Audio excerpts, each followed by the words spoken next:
Assalamualaikum warahmatullahi wabarakatuh. Pertama-tama, perkenalkan, nama saya Muhammad Dimas Arifato Rozak dari Prodi PEMPA tingkat 2. Saya di sini akan mempresentasikan hasil jawaban UTS perancangan mold yang telah saya buat. Izinkan saya men-share jawaban dari UTS perancangan mold 1.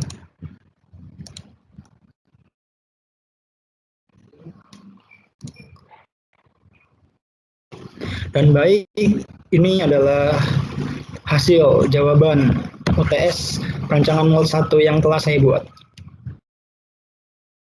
Ya, kita langsung ke soal pertama, yaitu adalah bagaimana pendapat Anda terkait penggunaan produk plastik yang semakin meningkat saat ini? Pendapat saya yaitu seharusnya berkurang dan tidak berlebihan dalam menggunakannya karena produk plastik sulit didaur ulang dan limbah plastik tidak baik untuk keseimbangan lingkungan hidup. Oleh karena itu, kita harus membiasakan menghemat dalam penggunaan dan pembuangan sampah plastik dan menerapkan 3R. Menurut saya, untuk mengurangi penggunaan sampah plastik diperlukannya edukasi sejak dini, di mana hal ini dapat meminimalisir membuang sampah sembarangan. Selain itu, perlunya teknologi baru untuk mengelola limbah plastik yang semakin banyak, sehingga kedepannya dapat mengurangi polusi dan limbah plastik di Indonesia bahkan di seluruh dunia. Ya, selanjutnya kita lanjut ke nomor 2, yaitu jelaskan dengan produk yang Anda miliki terkait estimasi proses cetak injeksi. Proses cetak injeksi itu ada beberapa proses dalam pencetakan, yaitu yang pertama yaitu adalah proses plastication. Apa sih proses plastication? Proses plastication adalah tahap proses perubahan material palet menjadi plastik leleh dikarenakan konduksi panas dari heated barrel, internal viscous heating, dan putaran internal screw. Dan dalam proses plastication itu memerlukan waktu durasi 17 detik. Dan setelah melewati proses pelehan, maka plastik tersebut didorong atau kita sebut proses filling, adalah proses material leleh dari barel didorong masuk ke dalam cetakan mold yang membutuhkan durasi waktu kurang lebih 21. Setelah material memasuki rongga mold dan selanjutnya kita memasuki proses packing, merupakan proses penggepakan material leleh di dalam rongga cetakan. Umumnya terjadi penambahan material pada saat proses dikarenakan adanya volumetric shrinkage yang bervariasi tergantung sifat material dan geometri produk. Dan dalam proses packing itu kita memerlukan durasi waktu 6 detik. Selanjutnya kita masuk ke proses cooling, proses pendinginan pada produk yang telah memenuhi rongga cetakan. Perubahan yang terjadi yaitu mulai dari resin menjadi solid part yang memerlukan durasi waktu 13 detik. Dan selanjutnya yaitu proses mold opening, adalah proses di mana mold melakukan rilis. Dan proses mold opening itu memerlukan waktu durasi 4 detik. Selanjutnya yaitu proses part ejection, merupakan proses pelepasan produk dari cetakan. Idealnya produk menempel pada bagian core. Dan proses part ejection itu memerlukan durasi waktu. Dan selanjutnya yaitu setelah part dilepas dari core, maka mold kembali closing atau menutup. Dan proses mold closing itu memerlukan durasi waktu 7 detik. Sehingga total waktu yang dibutuhkan dalam satu kali cycle time adalah 72 detik. Dan selanjutnya kita lanjut ke soal nomor 3, yaitu jelaskan proses pengembangan produk plastik yang Anda miliki dengan referensi proses pengembangan produk plastik berikut. Saya di sini dalam proses pembuatan pengki. Dan berikut ini adalah data produk plastik yang akan dibuat menjadi material yang digunakan untuk yaitu adalah polipropilene dan berwarna biru. Dan pengki yang akan saya buat itu memiliki dimensi panjang 195 mm dan lebar 132 mm dan tinggi 60 mm serta memiliki standar thickness atau ketebalan yaitu sebesar 3 mm dan berat produk 21 gram. Dan dalam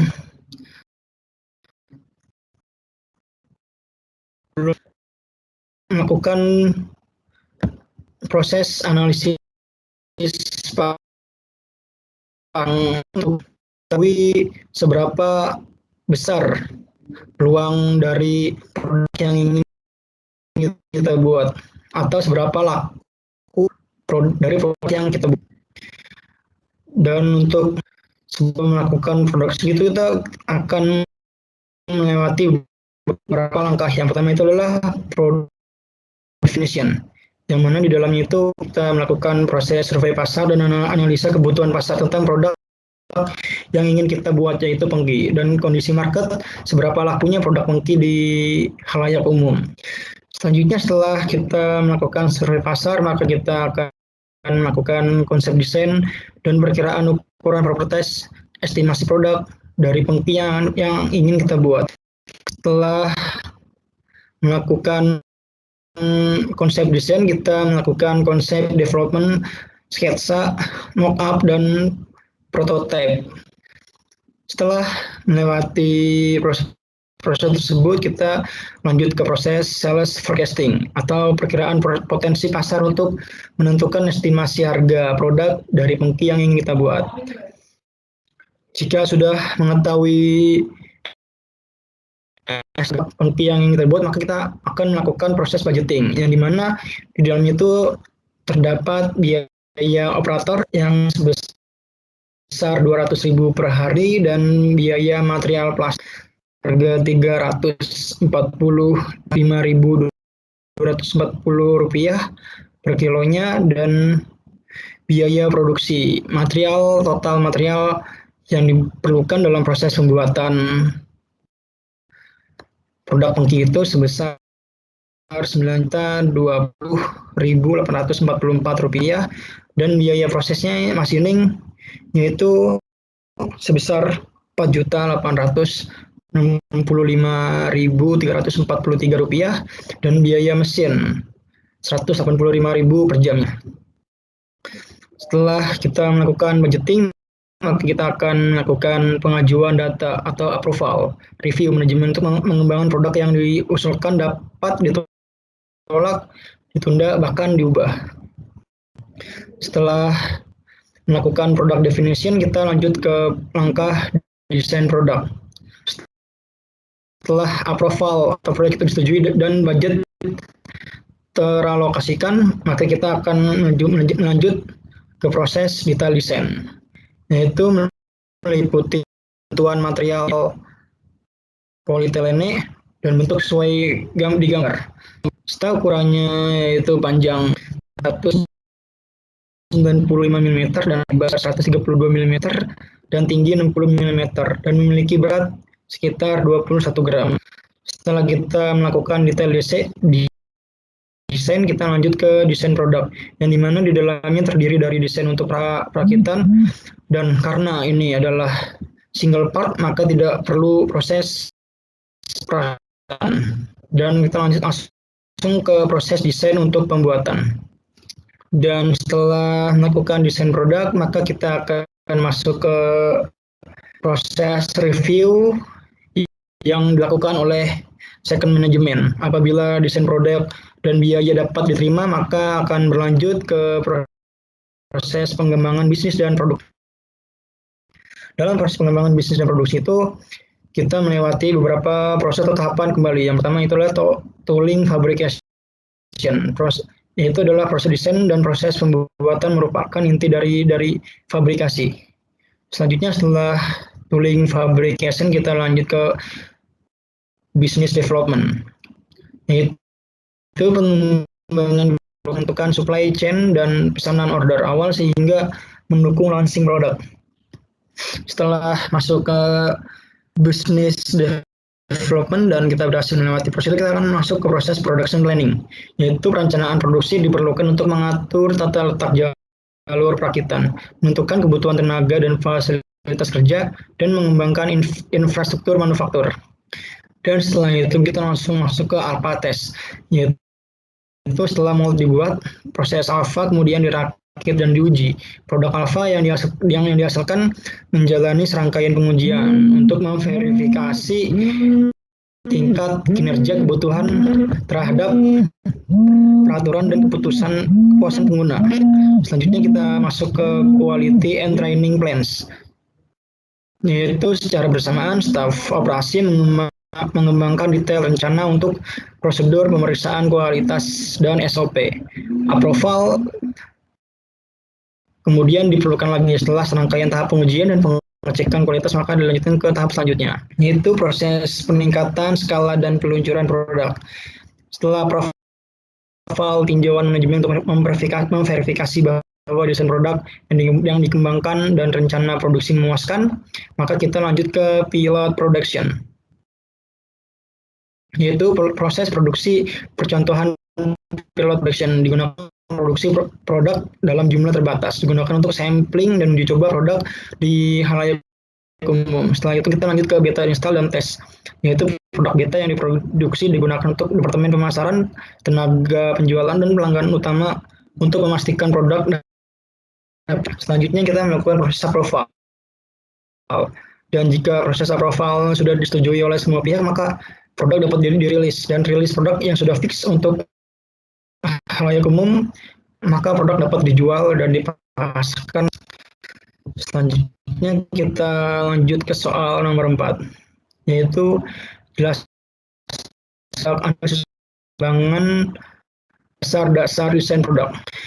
Jika kita lihat dari pengki yang ingin saya buat, yaitu ada beberapa dasar desain produk yang saya gunakan. Yang pertama itu adalah keseragaman tebal dinding.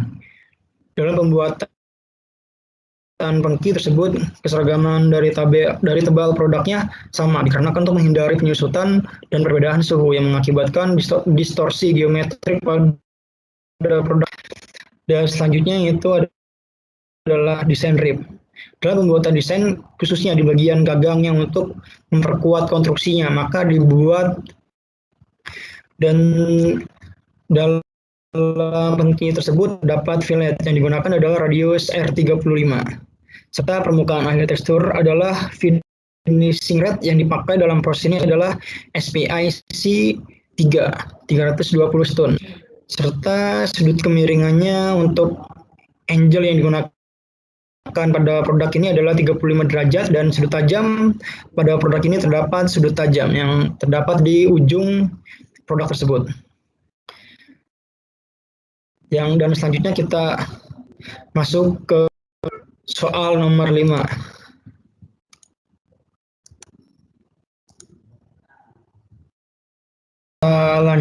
Kita lanjut ke soal nomor 5, yaitu adalah soalnya jelaskan perhitungan biaya mold selengkap mungkin dari produk Anda.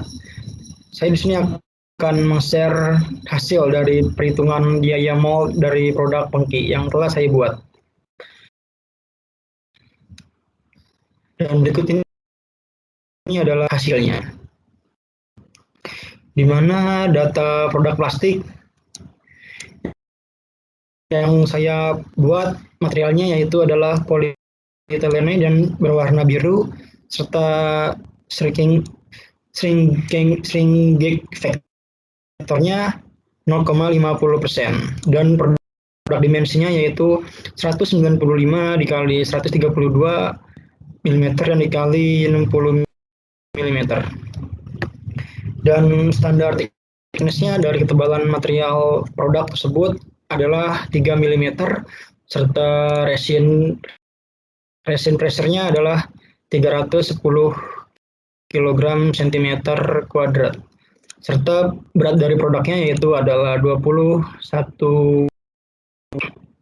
Selanjutnya kita masuk ke data material plastik polietilene, di mana kodenya yaitu adalah DPE dan manufakturnya adalah LG Chemical Ltd, dan material strukturnya adalah high density polyethylene dan memiliki shrinkage faktornya 0,50% serta tensile strength-nya 0,50% serta tensile elongation-nya 20% dan Rockwell hardness 113, melt density-nya adalah 1,05 gram cm kubik serta melt temperaturnya 100 sampai 170 derajat Celcius. Selanjutnya kita masuk ke data injection machine, yang dimana mesin tersebut buatan Cina dan tipenya atau tonnya memiliki berat 160 ton serta slot size-nya 276 cm kubik serta between tie bars-nya 460 mm, main mold height-nya 150 mm, max mold height-nya 500 mm serta max ejector stroke 130 mm serta nozzle radius R19 serta square diameter adalah diameter 6 mm serta long casting ring diameter adalah diameter 100 mm. Estimasi harga mold base standar ini adalah 3 yang saya 10 juta dan machining proses manpower 55 juta dan biaya assembling dan trial sebesar 10 juta, maka total ada 95 juta. Selanjutnya kita masuk ke data parameter material yang saya pakai adalah polyethylene, produk kuantitas adalah 500.000 dan L-part sebesar 195 meter dan W-part sebesar 0,132 meter serta H-part sebesar 0,0 meter serta upper surface sebesar 0,09 meter dan V-part sebesar 11,852 dibagi per 100.000 dan hawa sebesar 0,03. Dan kita masuk ke estimasi harga mold itu CKVT sebesar 26.332.687 rupiah dan C-mold base sebesar itu sebesar 11.939,854 rupiah serta C-customization sebesar 28.784.108 rupiah serta C-total mold kita jumlah alokasi ini adalah sebesar 67.556.649 rupiah. Sebelumnya kita masuk ke perhitungan CKVT. CKVT material itu kita dapat dari perhitungan tersebut, yaitu CKVT material dikali CKVT machining dikali CKVT machining. Maka kita dapat biaya CKVT. Dan CKVT itu untuk mendapat CKVT material kita masuk ke perhitungan di bawah ini. Ini kita lihat rumusnya, ini adalah rumusnya dan ini adalah angka-angka CKVT material.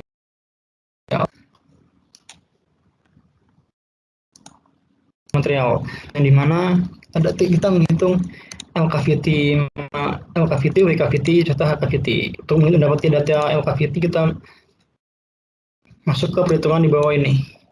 Dan ini adalah perhitungan LKVT, yaitu data L-part, data H-part, data serta kita kali dan dapat angka sebesar 0,201 meter. Maka kita taruh di data LKVT. Selanjutnya kita masuk ke data WKVT, di mana data WKVT itu memiliki rumus seperti ini dan kita lihat data WPART kita input dan kemudian data part serta data konstanta kemudian kita kali dan kita dapat data sebesar 0,138 meter. Kita masukkan ke data cavity. Kita masuk ke data, kita mencari data cavity. Rumusnya seperti berikut ini adalah, dan kemudian part kita masukkan data part kemudian data konstanta serta kita kali dan maka dapat data sebesar 0,12 meter. Kita input di data cavity kemudian kita masuk ke cavity dan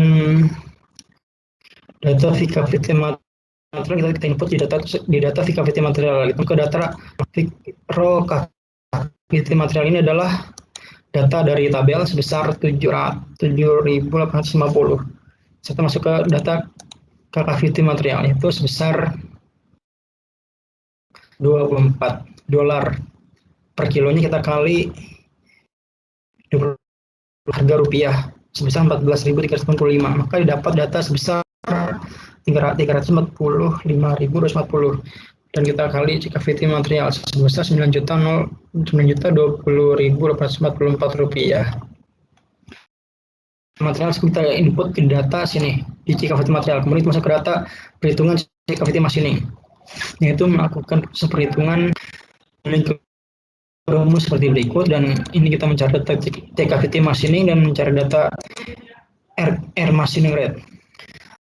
Dan cavity machining memiliki perhitungan sebagai berikut, dan kita mencari cavity volume, mencari data cavity area, mencari data machining efisiensi, serta mencari cavity complexity, serta mencari dan kita dapat data sebesar 263,07 horse. Data cavity machining itu kita dapat dari perhitungan di bawah ini. Dan cavity area pun memiliki perhitungan sendiri.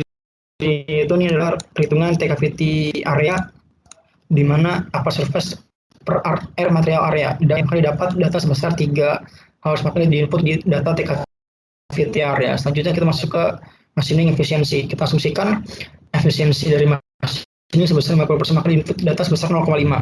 Dan kemudian cavity complexity memiliki perhitungan sebagai berikut. Cavity complexity upper surface dikali Howard per part sebesar, kita dapat data sebesar 22,781. Kita input di cavity complexity dan kemudian faktor machining dapat dari tabel machining faktor milling sebesar 1, dan kita input data di machining dan kita dapat cavity machining sebesar 263,07 horse. Kita input cavity machining di bagian cavity machining dan kita masuk ke data air machining rate, yaitu di mana $10 kita kali $1 Hongkong sebesar 1.849, maka dapat data 18.495 rupiah, dan dikali maka didapat cavity machining sebesar 4.865.343 rupiah. Kita input di data cavity machining. Selanjutnya kita masuk ke data perhitungan cavity finishing, di mana cavity finishing memiliki sebagai berikut. Dan data cavity dapat dari perhitungan cavity finishing yang memiliki rumus sebagai berikut, yaitu I per surface per I cavity finishing.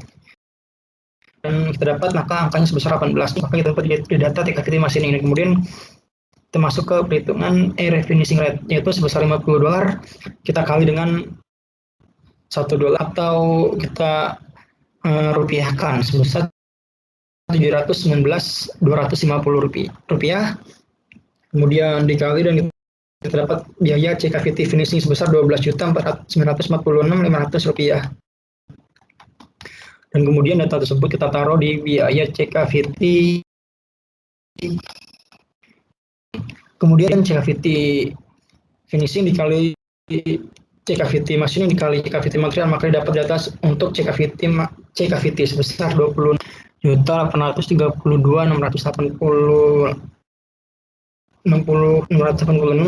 rupiah, dan kita taruh di biaya cavity cavity. Selanjutnya kita masuk perhitungan C-mold base. Yaitu C-mold base memiliki perhitungan sebagai berikut. Dan memiliki koefisien sebesar 11.903.000 rupiah. Kemudian M-mold dan K-mold ini memiliki perhitungan sendiri, yaitu ini adalah perhitungan M-mold dan ini ada rumusnya. Dan L-mold, untuk mendapati M-mold itu kita harus mencari data L-mold, mencari data W-mold, mencari data H-mold, yang dimana data L-mold itu kita dapat dari rumus perhitungan tersebut. Dan ini adalah perhitungannya, dan ini angkanya kita dapat sebesar 0,297 rupiah. Dan kita dapat lanjut ke perhitungan W-mold, W-cavity, N-cavity, yaitu kita dapat data sebesar 0,184 yang kita lanjut ke H-mold sebesar 0,045. Dan kita input semuanya itu kita mendapat data M-mold sebesar 69,09. Maka kita input di data M-mold, kemudian K-mold material itu didapat dari IC 403030 sebesar itu metal koefisien 4,4, dan kemudian C-mold bisa sebesar kita akumulasi semua data yang ada, maka dapat sebesar 11.939.853 rupiah. Dan kemudian kita input C-mold base di bagian sini, dan kemudian masuk ke biaya C customization. C customization yaitu kita masuk perhitungan, itu adalah C cavity dikali FA cavity customization dikali C mold base dikali FA mold customizing, yaitu C cavity kita dapat data dari atas, dan ini adalah data penjumlahan dari feed system koefisien sebesar 0,5 ditambah 0,1 ditambah 0,1 ditambah 0,2 ditambah 0,05, maka kita dapat data sebesar 0,65. Dan data C mold base kita dapat seharga 11.939.854 rupiah. Dan data V mold customizing itu kita dapat dari penjumlahan, yaitu sebesar 0,1 ditambah 0,2 ditambah 0,1 ditambah 0 ditambah 0,1, maka kita dapat data sebesar 0,9, dan dari data tersebut kita kali, yang kita dapat angkanya sebesar 28.784.108 rupiah. Ya, dan data C customization tersebut kita input di bagian C customization, dan semua itu kita kalkulasi, maka dapat harga C total mold sebesar 649 rupiah. Selanjutnya kita masuk part cost estimation, yaitu adalah, ini adalah sedikit rumusnya, dan ini C mold.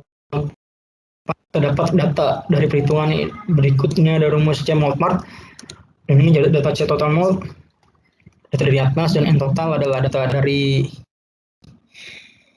kuantitas dari data. F maintenance adalah data dari standar Mostil 10, dan itu kita akumulasikan, maka dapat data sebesar 1.351 rupiah. Kita taruh di data C mold part.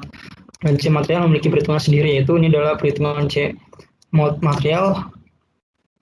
Dari data yang lalu kita akumulasikan, maka dapat C material sebesar 0,0031, dan kita input di data tersebut di sini. Dan C proses part kita dapat dari perhitungan C proses part ini, dan ini adalah perhitungan rumusnya, dan ini adalah data-datanya, dan ini adalah hasil dari perhitungan C proses per part.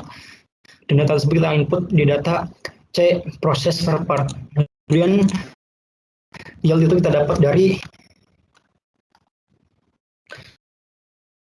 high quality total number of molding cycle, yaitu 0,95. Maka yieldnya itu kita taruh sebesar 0,95, dan kita dapat data C part sebesar 1.422 rupiah. Dan sekian pemaparan presentasi hasil perhitungan estimasi mold base. Kurang lebihnya mohon maaf. Wassalamualaikum warahmatullahi wabarakatuh.